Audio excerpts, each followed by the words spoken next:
बड़ी मीडिया आप देख रहे हैं। आज है 19 दिसंबर 2022 सोमवार का दिन और हिंदू तिथि के अनुसार पौष माह के कृष्ण पक्ष की एकादशी तिथि है।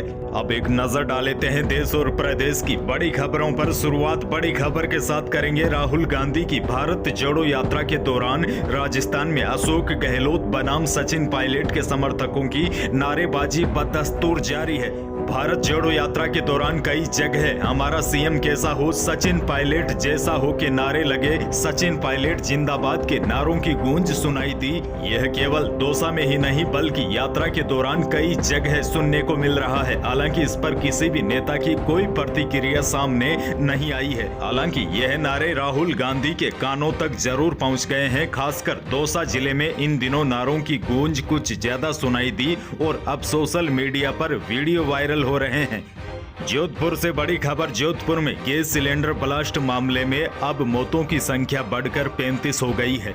वहीं जोधपुर जिला कलेक्ट्रेट पर बड़ी तादाद में राजपूत समाज समेत सर्व समाज के लोग जुटे हैं। एक ही मांग है, जोधपुर सिलेंडर ब्लास्ट पीड़ितों को उचित मुआवजा दिया जाए। महात्मा गांधी हॉस्पिटल की मोर्चरी से रविवार सुबह 11:30 बजे से आक्रोश रैली कलेक्ट्रेट के लिए रवाना हुई। हालांकि पुलिस ने लोगों को कलेक्ट्रेट में घुसने से रोक दिया। सरकार के रवैये से नाराज लोग कलेक्ट्रेट के बाहर ही धरने पर बैठ गए। करीब शाम 4 बजे तक मांगों पर कोई भी सहमति नहीं बन पाई है। लेकिन अभी बड़ी खबर यह आई है, सर्व समाज के आंदोलन के आगे गहलोत सरकार को झुकना पड़ा है। जोधपुर के शेरगढ़ के भोंगरा गांव में गैस दुकानती का गैस त्रासदी में मृतक आश्रितों और घायलों को विशेष पैकेज की घोषणा सीएम गहलोत ने की है। प्रत्येक मृतक आश्रितों को 17 लाख और 25 पीड़ितों को संविदा नौकरी मिलेगी। देर रात मुख्यमंत्री अशोक गहलोत को आंदोलन के सामने झुकना पड़ा। मीडिया रिपोर्ट्स की माने तो इस मुद्दे पर पूर्व विधायक बाबू सिंह राठौड़ और पूर्व मंत्री पुष्पेंद्र सिंह से फोन पर सीएम गहलोत की बातचीत हुई। फोन पर बातचीत करने के बाद इन दोनों नेताओं को सीएम गहलोत ने अलवर बुलाया है और अब पूर्व विधायक बाबू सिंह राठौड़ ने धरना समाप्त करने की घोषणा भी कर दी है और अब शवों को भी उठा लिए जाएंगे। बड़ी खबर यह है, शेरगढ़ के भोंगरा गांव में गैस त्रासदी में अब गहलोत सरकार को झुकना पड़ा है। सरकार अब प्रत्येक मृतक आश्रित को 17 लाख रुपए और 25 पीड़ितों को संविदा पर नौकरी देने का ऐलान किया है। एक और बड़ी खबर, अगर आप बेरोजगार हैं तो जरा ध्यान रखिएगा क्योंकि अगले 2 महीनों में आपके पास 56,000 से ज्यादा पदों पर सरकारी नौकरी के लिए ऑप्शंस है। इसके लिए 10वीं पास से लेकर ग्रेजुएट तक अप्लाई कर सकते हैं। सबसे खास बात यह है कि इन जॉब में आप 18,000 से लेकर 1.5 लाख रुपए तक की सैलरी हासिल कर सकते हैं और यह नौकरियां शिक्षा विभाग, हेल्थ डिपार्टमेंट, सरकारी बैंक जैसे 10 बड़े विभागों में निकली है। राजस्थान हेल्थ मेडिकल डिपार्टमेंट में 3114 पदों पर भर्तियां होनी है। रेलवे में 2422 पदों पर भर्तियां होनी है। शिक्षा विभाग में 48,000 पदों पर और इंडियन ऑयल कॉर्पोरेशन लिमिटेड में 1760 पदों पर। बैंक ऑफ महाराष्ट्र में 314, दिल्ली यूनिवर्सिटी में 142 समेत कई पदों पर आने वाले 2 महीनों के अंदर यह भर्तियां की जाएगी। अगर आप सरकारी नौकरी की तैयारी कर रहे हैं तो इन सभी वैकेंसियों पर नजर बना के रखिएगा।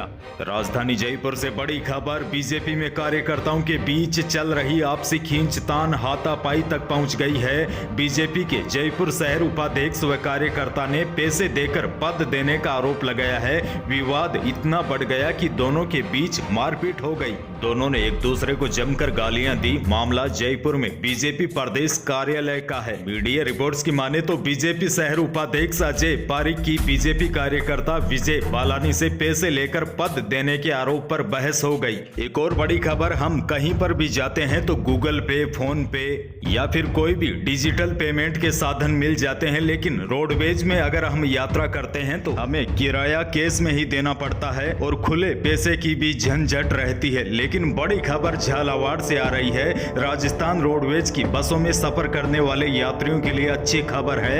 प्रदेश में डिजिटल पेमेंट के बढ़ते दायरे को देखते हुए रोडवेज प्रबंधन ने टिकट खरीदने के लिए यात्रियों को क्यूआर कोड व डिजिटल प्लेटफॉर्म उपलब्ध करवाया है। जिसके जरिए अब भुगतान करना आसान होगा। यह सुविधा शुरू होने से यात्रियों को टिकट खरीदने के दौरान छुट्टे रुपए रखने की जरूरत से निजात मिल जाएगा। वहीं टिकट नहीं देने की शिकायत और राजस्व रिसाव पर भी अंकुश लगेगा। और बड़ी बात यह है, रोडवेज अब घाटे से भी उबर पाएगा, क्योंकि प्रतिदिन रोडवेज बसों में जो राजस्व आएगा वह सीधे रोडवेज निगम के खातों में जाएगा। हालांकि फिलहाल यह सुविधा कुछ ही बसों में शुरू की गई है, लेकिन धीरे धीरे इसे सभी बसों में शुरू कर दिया जाएगा। ऐसे में यात्री नगद पैसे देकर भी परिचालक से टिकट ले सकेगा और डिजिटल भुगतान करने के बाद भी टिकट प्राप्त कर सकेगा। इससे 2-3 फायदे होंगे। एक तो यात्रियों को कैश रखने की आवश्यकता नहीं होगी। दूसरी चीज, परिचालक के पैसे गायब होने या चोरी होने का भय खत्म होगा। वहीं परिचालक द्वारा राजस्व की चोरी व कम पैसे जमा करवाने की शिकायत भी दूर हो जाएगी। यही थी आज की कुछ बड़ी और महत्वपूर्ण खबरें। वीडियो को लाइक करना बिल्कुल न भूलिए और चैनल पर नए हैं तो सब्सक्राइब जरूर कीजिए ताकि आप अपडेट रहे बड़ी खबरों से। धन्यवाद।